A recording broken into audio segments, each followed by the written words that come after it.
யாருக்கு வேணாலும் கூட்டம் வரும். இப்போ மாதிரி சொல்கிறான் ஒருத்தன், இந்த வளர்ந்து கட்டவன் ஒருத்தன் இருக்கான். அவன் சொல்கிறான், நாமக்கல்லில் ஒரு ஒரு காலேஜ் அப்படி கிராஸ் பண்ணாராம் இவங்க நொன்னை. கிராஸ் பண்ணால் 5000 பேர் வந்தாங்க. 5000 பேர். அதில் பெரும்பாலானவர் பெண்களும். 5000 பேர் ரோட்டில் ஒரே இடத்துல 5000 பேர் நின்னாங்களா? கேட்குறவன் கேனேன்னா நீங்கள் என்ன வேணாலும் சொல்லுவீங்க. அப்போ அது பெருமையாக சொல்கிறான்.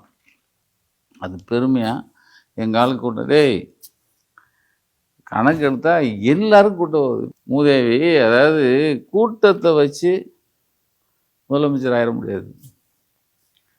என்ன நான் கேட்குறேன், நான் இப்போ ஆரம்பத்தில் கேட்டேன் அந்த கேள்விக்கு எல்லாத்துக்கும் நீ தைரியம்னா பதில் சொல்லு. தைரியமானம்னா பதில் சொல்லு. நான் நீ என்ன சொல்ல போறேன்னு நான் பார்க்குறேன். அதான் கேட்குறேன், பஸ்ஸில் அடிபட்டு கிடக்காண்டா, அவன் என்ன ஆனான்னு உனக்கு தெரியுமா? உனக்கு தெரியுமா? முதல்ல நானும் காலுன்னு கத்துறேன். இந்த அரசாங்கமும் அதுக்கு பதில் சொல்ல மாட்டேங்க. அரசாங்கமும் சொல்ல.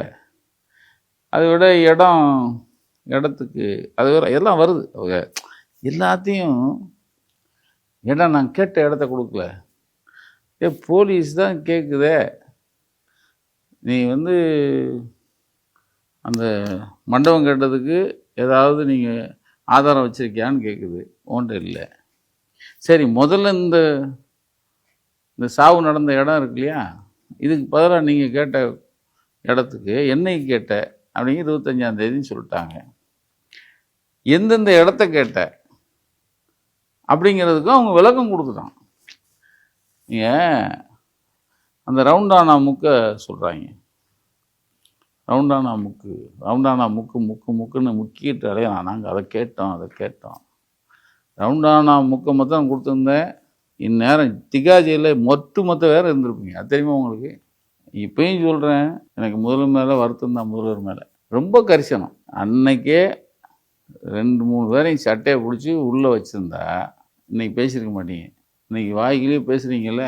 தொட்டுப்பார் கல்லூரி மாணவர்கள் எல்லாம் குதிச்செழுந்துருவாங்க. பூரா வேலை வெட்டி இல்லாமல் தர்றாங்க. பூரா சார் சொன்னோடனே அப்படியே லெஃப்ட் ரைட் போட்டு வந்துடுவாங்க. அவங்க எல்லாமே அறிவோடு இருக்கான்.